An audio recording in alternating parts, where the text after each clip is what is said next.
Hey there, folks. Today, we're going to dive into a common issue that many vehicle owners face: the dreaded clunking noise while driving. This can be a real headache, but fear not, we're here to help. Now, there are a variety of reasons why your car might be making this noise. It could be anything from a loose part to a worn-out suspension component. I noticed that the noise is coming from the left side of the vehicle, so I took a video to capture it.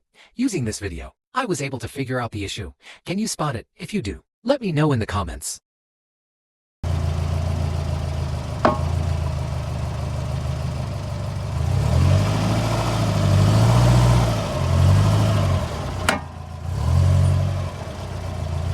Don't forget to subscribe to our channel for more videos.